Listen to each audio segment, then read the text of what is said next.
तलाक के बाद पत्नी ने किया तलाकशुदा पति को फोन। मेरे घर आ जाओ, तुम्हें कुछ दिखाना है। लेकिन वहां पहुंचकर जो मंजर उसने देखा, उसकी दुनिया हिल गई। ऑफिस से लौटकर अमन टाई ढीली करते हुए जैसे ही सोफे पर बैठा, उसका मोबाइल बज उठा। स्क्रीन पर वो नाम था जिसे वो अपनी यादों से भी खुरचकर मिटा देना चाहता था, सृष्टि। एक ऐसा चेहरा जिसे न देखने की कसम खाकर वह इस शहर में आया था। एक पल को उसकी सांसें अटक गईं। अमन ने गुस्से में लाल बटन दबा दिया। एक लंबी सांस लेकर उसने खुद को शांत करने की कोशिश की ही थी कि फोन फिर से बज उठा। वही नाम। इस बार उसके सब्र का बांध टूट गया। उसने फोन उठाया और गुस्से से बोला, क्या है? क्यों फोन कर रही हो?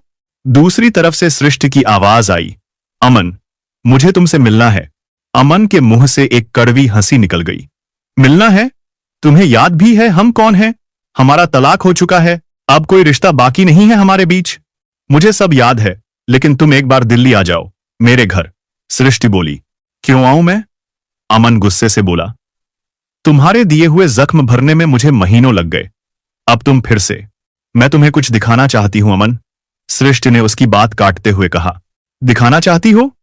अमन चौंका, फिर सख्त आवाज में कहा, देखो सृष्टि, जो कुछ भी कहना है फोन पर ही कह दो। मैं कहीं नहीं आने वाला। नहीं अमन, यह कुछ ऐसी बात है जो मैं फोन पर नहीं कह सकती। तुम्हें अपनी आंखों से देखना होगा। अमन का दिल जोर से धड़का। आखिर ऐसा क्या है? वो सोच में पड़ गया, लेकिन सृष्टि ने जवाब देने की बजाय फोन काट दिया। रात भर अमन करवटें बदलता रहा। कभी मन कहता कि फालतू की बातों में नहीं पड़ना चाहिए, तो कभी दिल कहता कि कम से कम एक बार जाकर देख लेना चाहिए कि आखिर मामला क्या है। सुबह उठते ही अमन ने फैसला कर लिया, जो भी है एक बार जाकर देख ही लेता हूं जो वो दिखाना चाहती है। उसने ऑफिस में छुट्टी ली और दिल्ली के लिए फ्लाइट बुक कर दी। हवाई जहाज की खिड़की से बाहर देखते हुए उसका दिमाग बार बार उसे उन 4 सालों में पीछे खींच रहा था जब वो और सृष्टि एक हुआ करते थे। याद आए वो दिन जब सृष्टि की हंसी से उसका घर गुलजार हुआ करता था। उसके हाथों से बने खाने की खुशबू पूरे घर में महकती थी। जब अमन देर रात काम से लौटता तो सृष्टि बालकनी में उसका इंतजार करती मिलती थी। वो छोटी छोटी बातें, वो एक दूसरे की परवाह, वो सब कुछ इतना अच्छा था, इतना सच्चा। तो फिर गलती कहां हुई? वो खुद से ही सवाल कर बैठा। असल में सब कुछ बदला सृष्टि की मां की बीमारी के बाद। सृष्टि का कोई भाई नहीं था। पिता की मृत्यु भी कुछ वर्ष पहले ही चुकी थी। मां अकेली थी और सृष्टि उनका इकलौती सहारा। वह अपनी मां की देखभाल के लिए कुछ दिनों के लिए मां के पास रहने चली गई। शुरू में तो अमन ने कोई ऐतराज नहीं किया, लेकिन धीरे धीरे उसे इस बात से चिढ़ होने लगी। उसे सृष्टि की कमी खलती थी। उसका गुस्सा, उसकी झुंझलाहट फोन पर निकलने लगी। कब तक रहोगी वहां? यहां भी तुम्हारा घर है, तुम्हारी जिम्मेदारियां हैं, वो कहता। मां की हालत ठीक नहीं है अमन, थोड़ा समझने की कोशिश करो। सृष्टि की आवाज में एक बेबसी होती थी, लेकिन अमन उसकी स्थिति को समझने की कोशिश भी नहीं करता था। अमन की जिद के कारण वो वापस लौट आई, लेकिन मां की हालत अब भी वैसी ही थी। सृष्टि ने अपनी मां को अपने साथ रखने की बात कही तो भी अमन ने टाल मटोल कर दी। उसी दौरान उसने रवि से मदद लेने की सोची। रवि, सृष्टि का मुंहबोला भाई, जो उसी के मोहल्ले में रहता था। मां की दवाइयों से लेकर डॉक्टर तक रवि हर काम में उसकी मदद कर रहा था। सृष्टि अक्सर उसे फोन करती और यहीं से अमन के दिल में शक का कीड़ा कुलबुलाने लगा। अमन का पुरुषवादी अहंकार उसे यह मानने नहीं दे रहा था कि उसकी पत्नी को किसी और मर्द की मदद की जरूरत पड़ सकती है। उसे लगने लगा कि सृष्टि उससे कुछ छिपा रही है। अगले दिन फिर रवि से बात हुई तो पता चला कि मां की हालत दोबारा बिगड़ने लगी है। सृष्टि वापस अपनी मां के पास आ गई। अमन का शक अब उस दीमक में बदल चुका था जो धीरे धीरे उनके प्यार की मजबूत इमारत को खोखला कर रहा था। अब उसके फोन कॉल्स में एक जासूस जैसी पूछताछ होती थी। एक रात करीब 11 बजे अमन ने सृष्टि को फोन किया। फोन व्यस्त था। उसने 2 मिनट बाद फिर मिलाया, तब भी व्यस्त। उसके सीने में जलन होने लगी। 15 मिनट की लगातार कोशिश के बाद जब फोन लगा तो अमन का गुस्सा फट पड़ा। किससे इतनी लंबी बातें हो रही थी आधी रात को? उसकी आवाज में तेजाब घुला था। सृष्टि दिन भर की भागदौड़ और मां की सेवा से बुरी तरह थक चुकी थी। अमन, वो रवि भैया को फोन किया था। मां की सुबह की दवाइयां खत्म हो गई थीं। वही लिखवा रही थी। फिर सृष्टि ने रवि की तारीफ करते हुए कहा, वो ना होते तो पता नहीं मैं मां को कैसे संभालती। इतना सुनकर अमन के अंदर जैसे आग लग गई। दवाइयां लिखवा रही थी। अमन जहरीली हंसी हंसा। रात के 11 बजे दवाइयां याद आ रही हैं या दवाइयों के बहाने कुछ और ही चल रहा है? मुझे सब समझ आता है। सृष्टि की आंखों में आंसू आ गए। आप ये क्या कह रहे हैं अमन? आप मुझ पर शक कर रहे हैं? शक नहीं, यकीन है मुझे, अमन चीखा। मैं यहां तुम्हारी राह देख रहा हूं और तुम वहां किसी और के साथ। बात अधूरी छोड़ उसने फोन काट दिया। उस रात सृष्टि सो नहीं पाई। जिस पति के प्यार पर उसे गुमान था, आज उसी ने उसके चरित्र पर ऐसा दाग लगा दिया था जिसे धोना नामुमकिन था। अगले दिन अमन बिना बताए सृष्टि के मायके पहुंच गया। वो उसे रंगे हाथों पकड़ना चाहता था। जब वो वहां पहुंचा तो दरवाजा खुला हुआ था। उसने अंदर कदम रखा तो उसके पैरों तले जमीन खिसक गई। सामने एक सोफे पर सृष्टि बैठी थी और उसके पास के सोफे पर रवि। सृष्टि के हाथ में चाय का कप था और वो रवि से कुछ बात कर रही थी। अमन को देखकर दोनों चौंक गए। रवि सम्मान में खड़ा हो गया, नमस्ते जीजाजी। लेकिन अमन की नजरों में आग थी। उसने रवि को नजरअंदाज किया और सृष्टि की तरफ घूमा। तो ये है तुम्हारी मां की बीमारी का नाटक? उसकी आवाज नफरत से कांप रही थी। और ये है तुम्हारी सेवा? मेरे पीठ पीछे ये सब गुलछर्रे उड़ाए जा रहे हैं। सृष्टि का चेहरा सफेद पड़ गया। अमन, अपनी जबान को लगाम दो। ये क्या बकवास कर रहे हो? बकवास? अमन ने पास पड़ी मेज पर हाथ मारा। मैं अंधा नहीं हूं सृष्टि। जिस आदमी के लिए तुमने मुझे और मेरे घर को भुला दिया, आज उसी के साथ यहां रंगरलियां बना रही हो। ये शब्द सृष्टि के आत्मसम्मान को तार तार करने के लिए काफी थे। उसकी आंखों से आंसू बहने लगे, लेकिन उसकी आवाज में अब दर्द नहीं बल्कि नफरत थी। छी अमन, तुम्हारी सोच इतनी घटिया है। मैंने कभी नहीं सोचा था। जिस इंसान ने एक भाई की तरह इस मुश्किल घड़ी में मेरा साथ दिया, तुम उसका नाम मेरे साथ जोड़ रहे हो। लानत है ऐसी सोच पर। सृष्टि की आवाज कांप रही थी। बस, बहुत हो गया ये भाई बहन का नाटक। अमन ने फैसला सुना दिया। ये रिश्ता आज, अभी, इसी पल खत्म होता है। कमरे में सन्नाटा छा गया। सृष्टि पत्थर की मूर्ति बनी खड़ी थी। उसने सिर्फ इतना कहा, ठीक है। कमरे में एक बर्फीला सन्नाटा छा गया।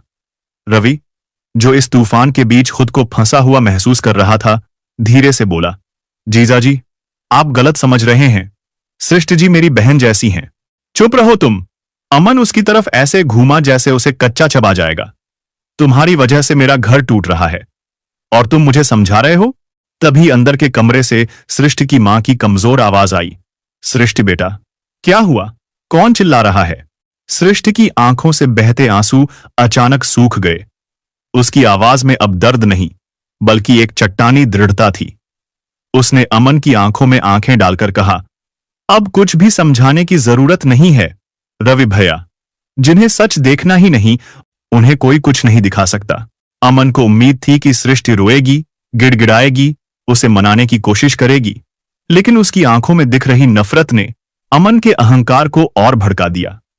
वह बिना कुछ कहे दरवाजे को पटक कर वहां से निकल गया। उस रात घर लौटकर अमन ने अपनी मां जानकी जी को सब कुछ बता दिया, लेकिन अपनी कहानी में उसने सृष्टि को एक धोखेबाज और खुद को एक बेचारा पति बनाकर पेश किया। परंतु जानकी जी ने उसकी बात पर यकीन नहीं किया। बेटा, गुस्से में लिया गया फैसला हमेशा गलत होता है। सृष्टि ऐसी लड़की नहीं है। तू एक बार ठंडे दिमाग से सोच। सोचने को कुछ बाकी नहीं है मां। मैंने अपनी आंखों से देखा है। अब या तो इस घर में मैं रहूंगा या आपकी लाडली बहू। अगले दिन जानकी जी ने सृष्टि को फोन किया। बेटी, अपना घर मत टूटने दे। अमन पागल हो गया है। तू तो समझदार है। एक बार वापस आ जा, सब ठीक हो जाएगा। फोन के दूसरी तरफ सृष्टि कुछ देर चुप रही, फिर बोली, मां जी, जिस रिश्ते में इज्जत ही न बची हो, उसे जोड़कर क्या मिलेगा? उन्होंने मेरे वजूद पर सवाल उठाया है। मैं सब कुछ सह सकती हूं, पर अपने आत्मसम्मान के साथ समझौता नहीं कर सकती। अब कुछ भी ठीक नहीं हो सकता। दोनों परिवारों ने रिश्ता बचाने की लाख कोशिश की, लेकिन अमन अपने अहंकार में और सृष्टि अपने आत्मसम्मान की लड़ाई में अड़ी रही। अदालत में वे आखिरी बार मिले और हमेशा के लिए उनके रास्ते अलग हो गए। जिस रिश्ते को उन्होंने हजारों कस्में खाकर जोड़ा था, वो एक पल में कानूनी तौर पर खत्म हो गया। उसके बाद अमन हमेशा के लिए बेंगलुरु चला गया। अतीत में खोए अमन के कानों में आवाज गूंजी। Ladies and gentleman, we are about to land in Delhi.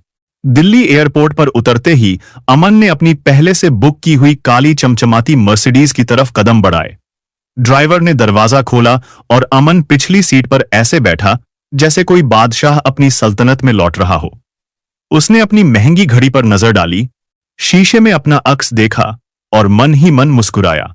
आज सृष्टि देखेगी कि उसने क्या खोया है, उसके बिना अमन कितना बड़ा आदमी बन गया है। उसने चेहरे पर एक झूठी मगर आत्मविश्वास से भरी मुस्कान सजा ली। उसने मोबाइल में सृष्टि द्वारा भेजा गया एड्रेस देखा।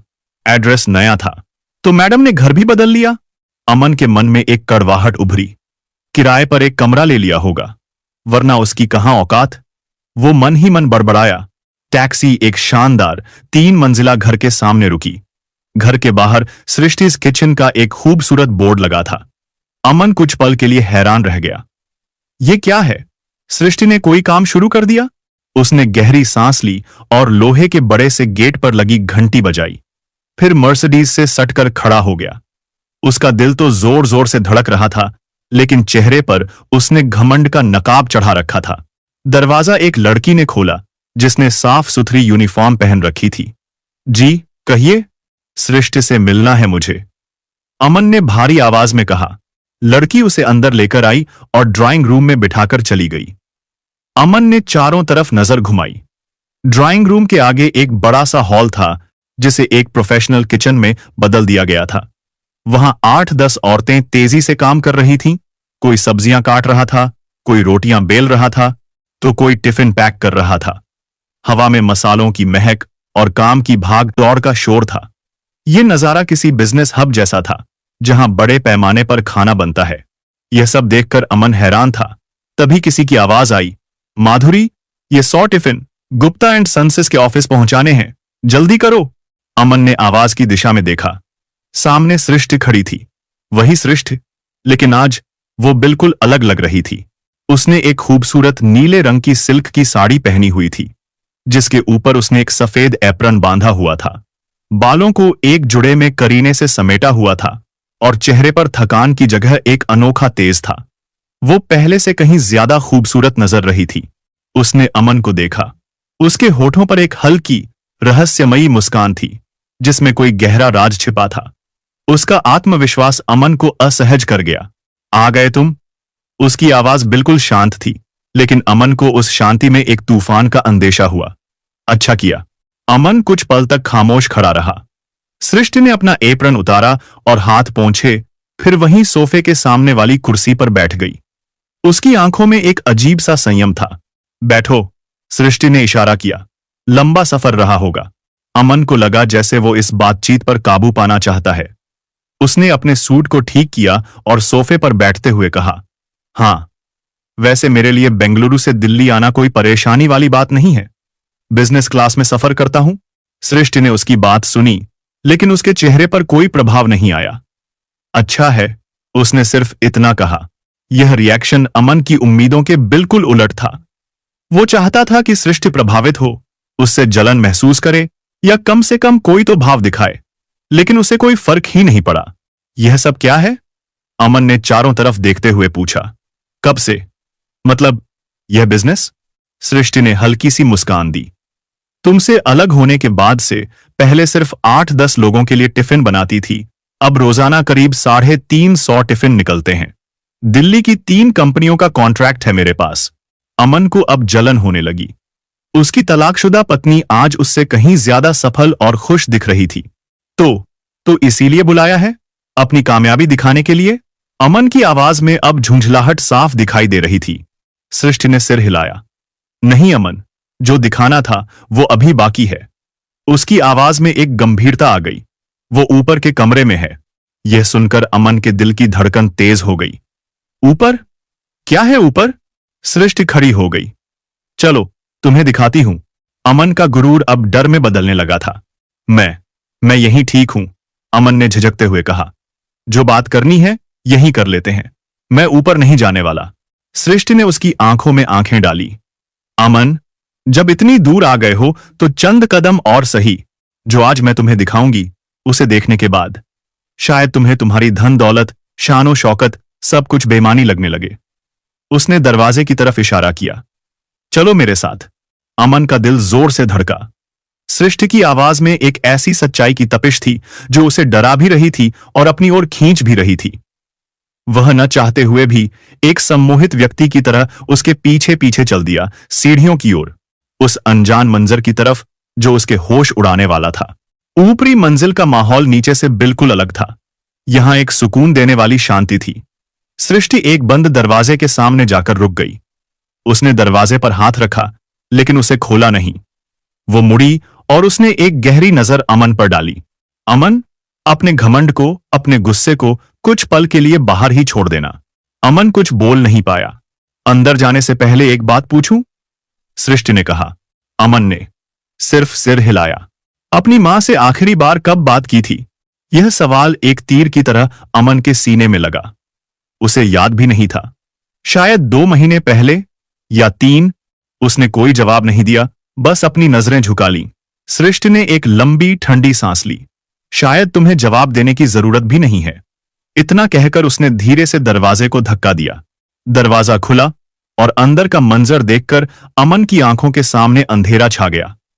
दिल की धड़कनें जैसे थम सी गईं और उसके पैरों तले की जमीन सचमुच खिसक गई। एक साफ सुथरे बिस्तर पर एक वृद्ध औरत लेटी हुई थी। वो औरत और कोई नहीं, उसकी अपनी मां जानकी जी थी। लेकिन यह वो मां नहीं थी जिसे वो जानता था। यह तो बस हड्डियों का एक ढांचा था। चेहरे पर गहरी झुर्रियां खिंच गई थीं, आंखें अंदर की ओर धंस चुकी थीं और गाल पिचक गए थे। उनके सिर के पास एक ग्लूकोज की बोतल टंगी थी और पास की मेज पर दवाइयों की शीशियों का ढेर लगा था। अमन के मुंह से एक चीख निकलते निकलते रह गई। वो अपनी ही मां को पहचान नहीं पा रहा था। मां? उसकी आवाज एक दबी हुई, कांपती हुई फुसफुसाहट में निकली। अपने बेटे को सामने देखकर जानकी जी की बुझती हुई आंखों में एक पल के लिए चमक आई, लेकिन अगले ही पल वो चमक आंसुओं में बदल गई। वो बिस्तर पर सहारा लेकर बैठ गई। अमन, बेटा, तू? उनकी आवाज इतनी धीमी थी जैसे मीलों दूर से आ रही हो। अमन हक्का बक्का खड़ा था। उसका दिमाग काम नहीं कर रहा था। वो जो शान दिखाने आया था, वो घमंड, वो अकड़, सब कुछ एक पल में पिघलकर आंखों के रास्ते बहने को तैयार था। वो लड़खड़ाते हुए कदमों से बिस्तर के पास पहुंचा। मां, आप यहां कैसे? आपकी ये हालत, ये क्या हो गया? वो एक ही सांस में कई सवाल पूछ गया। आप तो भैया के पास थी ना, फिर इस हालत में यहां कैसे? जानकी जी कुछ कह नहीं पाईं, बस उनकी आंखों से आंसुओं की धारा बह निकली। सृष्टि, जो अब तक चुपचाप दरवाजे पर खड़ी थी, आगे बढ़ी। उसने जानकी जी के सिर को सहलाया और उनके आंसू पोंछे। फिर उसने अमन की तरफ देखा। जवाब चाहिए तुम्हें? तो पूछो मां जी से, और सुनो उस बेटे की कहानी जो अपनी मां को एक जिम्मेदारी समझकर बड़े भाई के दरवाजे पर छोड़ आया था और फिर कभी पलटकर यह भी नहीं पूछा कि वो जिंदा भी है या मर गई। सृष्टि के शब्द अमन को किसी तीर की तरह चुभ रहे थे। वो वहीं बिस्तर के पास घुटनों के बल जमीन पर बैठ गया। अपनी मां के सूखे, झुर्रियों भरे हाथ को थामे हुए था। उसके आंसू अब रुकने का नाम नहीं ले रहे थे। मां, बोलो ना, ये सब कैसे हुआ? उसकी आवाज सुनकर जानकी जी की आंखों से आंसू बहने लगे। उन्होंने अमन के सिर पर हाथ फेरते हुए कहना शुरू किया। जब तू चला गया तो मुझे लगा था, चलो एक नहीं तो दूसरा बेटा तो है। तेरा भाई शुरू में बहुत ध्यान रखता था, लेकिन धीरे धीरे मैं तेरी भाभी की आंखों में चुभने लगी। उसे मेरा वहां रहना बोझ लगने लगा। उसकी बातें कांटों की तरह मेरे दिल में चुभती थीं। कभी कहती, मां जी अब तो दिन भर बिस्तर पर ही पड़ी रहती हैं, तो कभी सुनाती, इनकी दवाइयों का खर्चा तो देखो, आधे घर का राशन आ जाए। मैं सब सुनती थी बेटा, और चुपचाप सहती थी। सोचती थी, अब यही मेरा घर है, कहां जाऊंगी? एक दिन तेरी भाभी ने साफ साफ कह दिया कि वो अब मेरी जिम्मेदारी नहीं उठा सकती। उस दिन घर में बहुत झगड़ा हुआ। मैंने उम्मीद से तेरे भैया की तरफ देखा। मुझे लगा वो अपनी मां के लिए लड़ेगा, अपनी पत्नी को समझाएगा, पर वो तो चुप रहा बेटा। उसने अपनी पत्नी के आगे एक शब्द नहीं कहा। उस रात मैं समझ गई थी कि अब इस घर में मेरी जगह नहीं है। अगली सुबह तेरा भाई मेरे पास आया, बोला, मां चलो आज तुम्हें मंदिर घुमाकर लाता हूं, तुम्हारा मन बहल जाएगा। मैं कितनी खुश हुई थी बेटा। मैंने सोचा मेरे बेटे को अपनी गलती का एहसास हो गया। मैं अच्छे कपड़े पहनकर उसके साथ गाड़ी में बैठ गई। गाड़ी शहर के बाहर एक बड़ी सी पुरानी इमारत के सामने रुकी। उसने मेरा हाथ पकड़ा और मुझे गेट के अंदर ले जाकर बोला, मां, अब से यही तुम्हारा घर है। मैं चीखती रही, उसे पुकारती रही, पर उसने एक बार भी पलटकर नहीं देखा बेटा, एक बार भी नहीं। वो वृद्धाश्रम था अमन, जानकी जी ने सिसकते हुए कहा। नाम का आश्रम, पर था नर्क से भी बदतर। सूखी रोटी, गंदे बिस्तर और हर तरफ मेरे जैसे ही बदनसीब माँ बाप जो अपनी औलाद के होते हुए भी लावारिस थे। 2 वक्त की रोटी भी ऐसे देते थे जैसे कोई भीख दे रहा हो। मैं वहां नहीं रह सकती थी।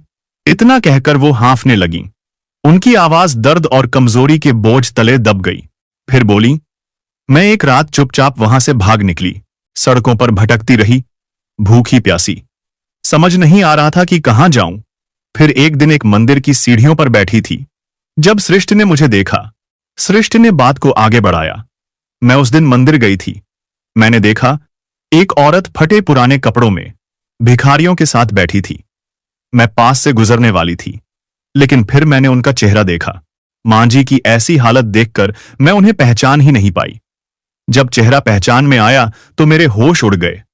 मैं उन्हें घर ले आई, लेकिन तब तक उनकी हालत बहुत बिगड़ चुकी थी। पिछले 2 महीनों से वो यहीं हैं, मेरे साथ। सारी कहानी सुनकर अमन का दिमाग सुन्न हो गया। जिस मां ने दोनों भाइयों को उंगली पकड़कर चलना सिखाया, आज वही मां सड़कों पर भटकने के लिए छोड़ दी गई थी। अमन का सिर शर्म और ग्लानि के बोझ से झुका हुआ था। उसने कांपते हुए सृष्टि की तरफ देखा। तुमने मुझे पहले क्यों नहीं बताया सृष्टि? तुमने एक फोन क्यों नहीं किया? उसकी आवाज में एक शिकायत थी। सृष्टि ने एक गहरी, थकी हुई सांस ली। याद करो, तुम्हें फोन किया था। एक नहीं, कई बार किया था। हर बार तुम्हारा फोन या तो व्यस्त था, या तुमने उठाया नहीं, या फिर उठाकर मैं बिजी हूं कहकर काट दिया। सृष्टि की बातें किसी हथौड़े की तरह अमन के सिर पर लग रही थीं। उसे याद आया, हां, कुछ मिस्ड कॉल्स थीं जिन्हें उसने नजरअंदाज कर दिया था। सृष्टि ने अपनी बात पूरी की। अमन, तुमने कभी जानने की कोशिश ही नहीं की। तुम अपनी दुनिया में इतने मगन थे कि तुमने कभी पलटकर नहीं देखा। तुम यह भी भूल गए कि तुम्हारी एक मां भी है। अमन के पास कोई जवाब नहीं था। वो अपनी ही नजरों में एक मुजरिम बनकर खड़ा था। तभी जानकी जी ने कमजोर आवाज में कहा, गलती तेरी या तेरे भाई की नहीं है बेटा, गलती मेरी है, जिसने तुम जैसे पत्थर दिल बेटे पैदा किए। एक मां के मुंह से निकले ये शब्द किसी भी बेटे के लिए मौत से बदतर थे। जानकी जी ने आगे कहा, और देख, अपनी जिस पत्नी पर तूने शक किया, जिसे तूने घर से निकाल दिया, आज उसी की वजह से मैं जिंदा हूं। इसने दिन रात मेरी सेवा की है बेटा, अपने हाथों से खिलाया है, मेरे मैले और गंदे कपड़े भी धोए हैं। जो एक सगी बेटी भी ना कर पाए, वो सब मेरी इस बहू ने किया है। तभी सृष्टि बोली, मैंने कोई एहसान नहीं किया है मां जी, मेरे लिए आप मेरी मां जैसी हैं। जब मैंने अपनी मां को मुसीबत और दुख के समय अकेला नहीं छोड़ा, तो आपको कैसे छोड़ देती? मेरी मां तो मुझे छोड़कर चल बसी, लेकिन मैं आपको खोना नहीं चाहती थी। यह सुनकर अमन का दिल जैसे फट पड़ा। वो औरत जिसे उसने धोखेबाज कहा था, जिस पर उसने इतना घिनौना इल्जाम लगाया था, आज उसी ने उसकी मां की जान बचाई थी। उसका घमंड, उसकी अकड़, उसका सारा वजूद आज सृष्टि के कदमों की धूल की तरह दिख रहा था। कमरे में फिर वही भारी, बोझिल खामोशी छा गई। इस खामोशी को तोड़ा दरवाजे पर हुई एक हल्की सी दस्तक ने। अंदर आ जाऊं दीदी? एक जानी पहचानी आवाज थी। अमन ने दरवाजे की तरफ देखा। दरवाजे पर रवि खड़ा था। वही रवि जिसे देखकर 1 साल पहले अमन ने अपना घर तबाह कर लिया था। उसके हाथ में दवाइयों का एक पैकेट था। रवि ने अमन को देखा, एक पल के लिए झिझका, लेकिन फिर उसे नजरअंदाज करते हुए सीधा जानकी जी के पास आया। कैसी हैं मां जी अब आप? उसने बहुत अपनेपन से पूछा। देखिए, मैं आपकी सारी दवाइयां ले आया। रवि ने दवाइयां मेज पर रखीं और सृष्टि से कहा, दीदी, किसी और चीज की जरूरत हो तो बता दीजिएगा, अभी चलता हूं। रवि के जाने के बाद सृष्टि भी जाने के लिए उठी। मैं नीचे का काम देखकर आती हूं, तुम यहीं बैठो, मां जी के पास। अमन अब भी सदमे में था। उसने कुछ नहीं कहा। सृष्टि के जाने के बाद कमरे में सिर्फ वो और उसकी मां रह गए थे। फिर जानकी जी बोली, तू जानता है सृष्टि कौन है? वो हीरा है बेटा, कोहिनूर हीरा। और तू तू वो अभागा है जिसने हीरे को कांच का टुकड़ा समझकर सड़क पर फेंक दिया। परमा, उसने। अमन कुछ कहना चाहता था। चुप कर। जानकी जी की आवाज थोड़ी ऊंची हुई। मैं सब जानती हूं। वो अपनी मां को अपने पास लाना चाहती थी ताकि उनकी सेवा कर सके, लेकिन तूने मना कर दिया। और रवि, जिसे तू अपना दुश्मन समझता है, वो उसका भाई है, एक मुंहबोला भाई। जिस लड़की का अपना कोई भाई नहीं था, उसने किसी को भाई मान लिया। तो क्या गुनाह कर दिया उसने? बता मुझे, क्या गलत था इसमें? हर एक शब्द एक चाबुक की तरह अमन की आत्मा पर पड़ रहा था। तू तो बड़ा कामयाब आदमी बन गया है ना, अच्छी नौकरी, बड़ी गाड़ी, बड़ा घर, बड़ा बैंक बैलेंस, लेकिन दिल दिल तो तेरा कौड़ी का भी नहीं है। अमन ने अपनी मां के हाथ थाम लिए। ऐसा मत कहो मां, अब मेरे साथ चलिए, मैं आपको अपने साथ वापस ले चलूंगा बेंगलुरु। मैं आपकी दिन रात सेवा करूंगा, मैं आपको दुनिया की हर खुशी दूंगा। यह सुनकर जानकी जी ने एक फीकी मुस्कान दी। बेटा, जिस खुशी के लिए तू मुझे बेंगलुरु ले जाना चाहता है, वो खुशी तो मुझे यहां मेरी इस बेटी के पास मिल रही है। उन्होंने कहा, तू तो अपने काम में उलझा रहेगा, अपनी मीटिंग में या पार्टियों में व्यस्त रहेगा, और मैं वहां तेरे बड़े से घर में एक कोने में पड़ी रहूंगी, तेरी राह देखती हुई। नहीं बेटा, अब मुझे और नहीं भटकना। मेरा आखिरी वक्त अब मेरी इस बेटी के पास ही गुजरेगा। फिर सृष्टि वापस कमरे में आई। उसने धीरे से दरवाजा बंद किया और अमन के पास आकर खड़ी हो गई। बात कर ली तुमने मांझी से? अमन ने सिर उठाया। उसकी आंखें लाल थीं और आवाज में एक गहरी निराशा। वो मेरे साथ चलने को तैयार नहीं है सृष्टि, वो तुम्हारे साथ रहना चाहती हैं। तो इसमें गलत क्या है? सृष्टि ने शांत भाव से पूछा। जहां इंसान को सुकून मिलता है, उसे वहीं तो रहना चाहिए। लेकिन वो मेरी मां है। अमन की आवाज में एक बेबसी थी। मेरा फर्ज बनता है कि मैं उनकी देखभाल करूं। फर्ज? सृष्टि की आवाज में एक हल्का सा व्यंग्य था। यह फर्ज तुम्हें तब याद नहीं आया जब तुमने उन्हें अपने बड़े भाई के भरोसे छोड़ दिया था, या तब जब महीनों तक तुमने एक बार भी फोन करके उनका हाल नहीं पूछा? फर्ज सिर्फ एक शब्द नहीं होता अमन, उसे निभाना पड़ता है। अमन के पास कोई जवाब नहीं था। वो चुपचाप सिर झुकाए खड़ा रहा। सृष्टि ने एक गहरी सांस ली। देखो अमन, मैं तुम्हारी मां को तुमसे छीनना नहीं चाहती। वो आज भी तुम्हारी मां है और हमेशा रहेंगी। मैंने उन्हें यहां इसलिए नहीं बुलाया था कि मैं तुम्हें नीचा दिखा सकूं। मैंने तुम्हें सिर्फ इसलिए बुलाया था ताकि तुम अपनी आंखों से वो सच देख सको जिससे तुम मुंह फेरे हुए थे। सृष्टि की हर बात एक आईने की तरह थी, जिसमें अमन को अपना बदसूरत चेहरा साफ साफ दिखाई दे रहा था। वो औरत जिसे उसने अपनी जिंदगी से निकाल फेंका था, आज उसे जिंदगी और रिश्तों का सबसे बड़ा सबक सिखा रही थी। अमन जब घर से बाहर निकला तो रात घिर चुकी थी। उसने ड्राइवर को पास के एक होटल में चलने को कहा। होटल के आलीशान कमरे में पहुंचकर उसने खुद को बिस्तर पर फेंक दिया। कमरे की खामोशी उसे काटने को दौड़ रही थी। उसकी आंखों के सामने बार बार मां का वो कमजोर, बेबस चेहरा घूम रहा था। अमन सोच में पड़ गया। सृष्टि के पास सबसे आसान रास्ता था कि वह जानकी जी को देखकर अनदेखा कर देती या अमन के भाई को सूचित कर देती और वो मां को वापस ले जाता। लेकिन उसने ऐसा नहीं किया। उसने एक अकेली औरत होकर अपनी पूर्व सास को घर लाकर एक बेटी का फर्ज निभाया। अब उसे महसूस होने लगा कि उसने सृष्टि पर जो भी इल्जाम लगाए थे, सब के सब बेबुनियाद थे और उसकी खुद की गलत सोच का परिणाम थे। और रवि उसकी नजरों में सृष्टि के लिए सिर्फ और सिर्फ सम्मान ही तो था। कितना नेक इंसान है वो। सोचते सोचते वो उठा और खिड़की के पास जाकर खड़ा हो गया। नीचे शहर की रोशनियां जगमगा रही थीं। लोग अपनी जिंदगियों में मगन थे, लेकिन अमन को लग रहा था जैसे वो दुनिया का सबसे अकेला और हारा हुआ इंसान है। उसने अपनी जिंदगी में क्या पाया? पैसा, शोहरत, एक बड़ा सा खाली घर, और क्या खोया? एक प्यार करने वाली नेक दिल पत्नी, एक ममतामयी मां, और सबसे बढ़कर अपना आत्मसम्मान। रात भर वो जागता रहा, अपने अतीत और वर्तमान के बीच झूलता रहा। उसने अपनी गलतियों को, अपने अहंकार को, अपनी छोटी सोच को, हर चीज को अपनी आंखों के सामने तौला। और सुबह जब सूरज की पहली किरण ने कमरे में दस्तक दी तो अमन एक फैसला ले चुका था। एक ऐसा फैसला जो शायद उसकी जिंदगी को एक नया मोड़ देने वाला था। वह अब भागना नहीं चाहता था। वह अपनी गलतियों का सामना करना चाहता था और उन्हें सुधारने की एक आखिरी कोशिश करना चाहता था, भले ही इसके लिए उसे कुछ भी क्यों न करना पड़े। अगली सुबह अमन होटल से सीधा सृष्टि के घर पहुंचा। उसके चेहरे पर अब घमंड की जगह एक गहरी उदासी और आंखों में सच्चा पश्चाताप था। वो हिम्मत करके अंदर आया। सामने सृष्टि खड़ी थी। वो मैं मां जी से मिलने आया हूं, अमन बोला। तो सृष्टि ने जवाब में कहा, वो तो सो रही हैं। कोई बात नहीं, मैं इंतजार कर लूंगा, अमन ने कहा और वहीं किचन के कोने में रखी एक कुर्सी पर चुपचाप बैठ गया। घंटों बीत गए। अमन वहीं बैठा रहा, चुपचाप। वो सृष्टि को काम करते हुए देख रहा था।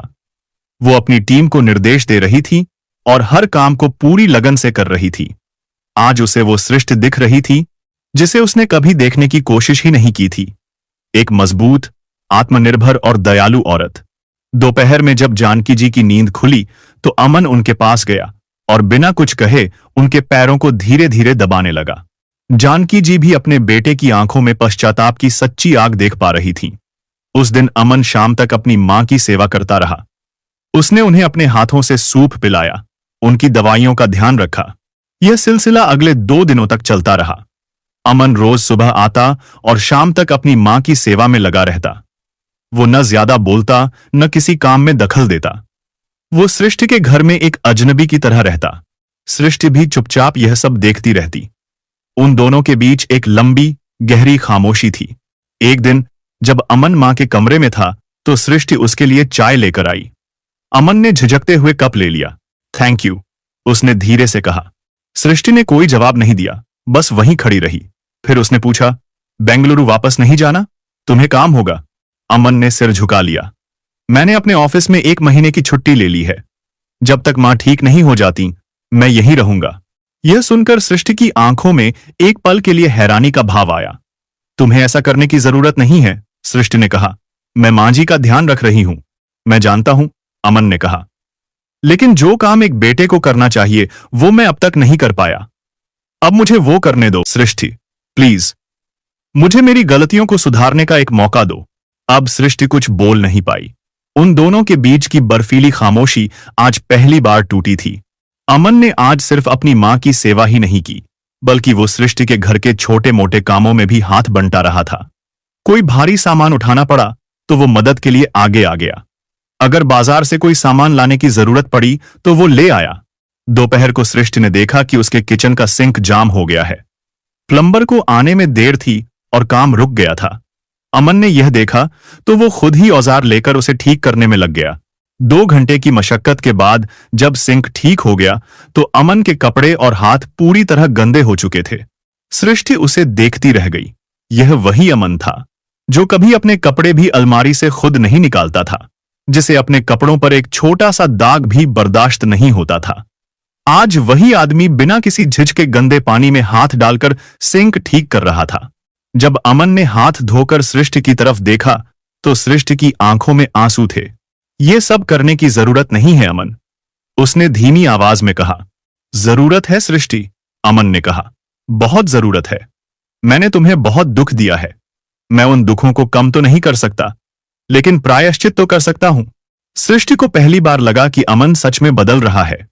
उसका घमंड, उसकी अकड़, सब कुछ पिघलकर अब एक सच्चे इंसान के रूप में ढल रहा था।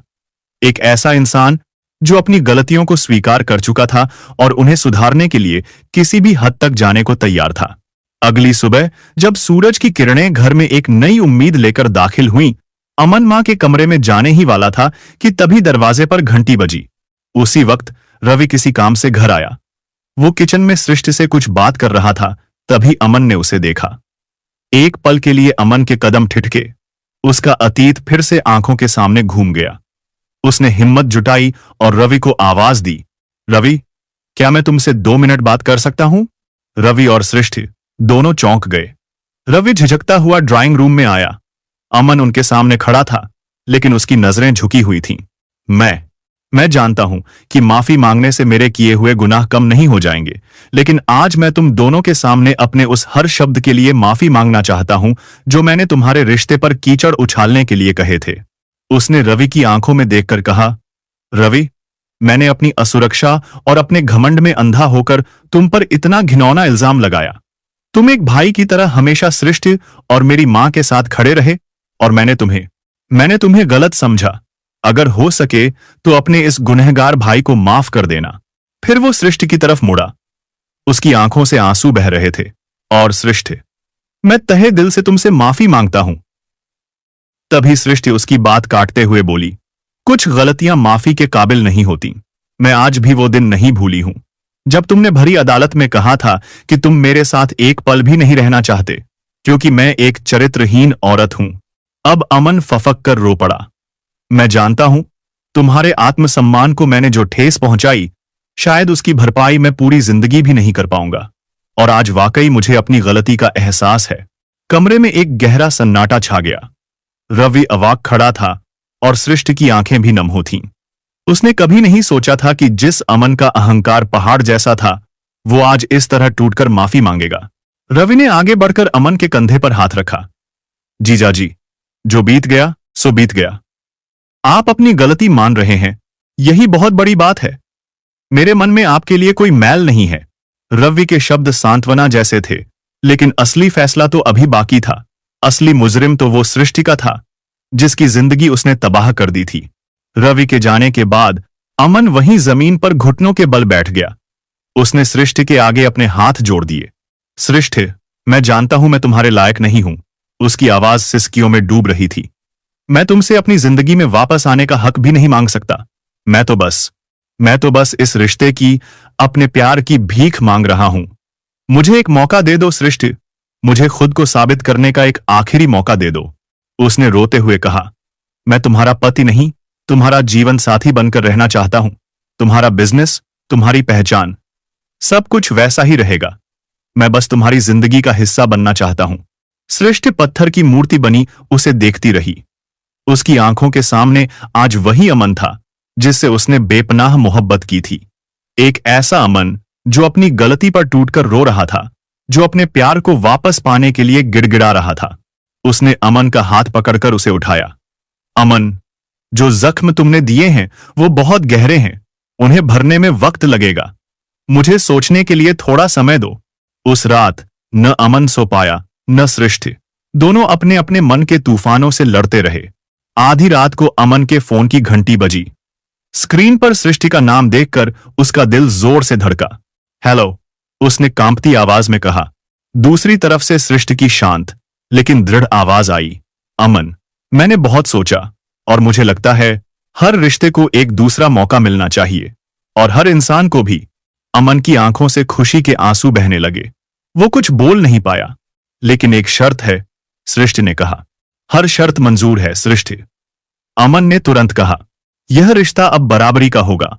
अमन, हम एक दूसरे का सहारा बनेंगे, एक दूसरे की ताकत। तुम मेरी उड़ान को नहीं रोकोगे। मंजूर है, अमन ने रोते हुए कहा। हमेशा के लिए मंजूर है सृष्टि। मैं आज ही अपना ट्रांसफर दिल्ली करवाने के लिए अप्लाई कर देता हूं। फोन कट गया, लेकिन दो दिलों के बीच का टूटा हुआ तार आज फिर से जुड़ गया था। अगली सुबह सूरज की पहली किरण के साथ किसी ने दरवाजे दस्तक दी। सृष्टि बाहर आई तो देखा दरवाजे पर अमन खड़ा था। उसके हाथ खाली थे, लेकिन उसकी आंखें आज भरी हुई थीं। उनमें सच्चा प्यार था, गहरा पश्चाताप था और पूर्ण समर्पण था। अंदर आते ही वो सृष्टि के सामने घुटनों पर बैठ गया और बस इतना ही कह पाया, तुम्हारे बिना मेरी जिंदगी अधूरी है। मैं तुम्हें फिर कभी खोना नहीं चाहता। भरी आंखें लिए सृष्टि ने उसे उठाया और दोनों आलिंगनबद्ध हो गए। भावनाओं के सारे बांध एक साथ टूट गए और दोनों ओर से आंसू बहने लगे। तो दोस्तों, कुछ कहानियां खत्म होने के लिए नहीं, बल्कि एक नए और ज्यादा खूबसूरत अंदाज में फिर से शुरू होने के लिए बनती हैं।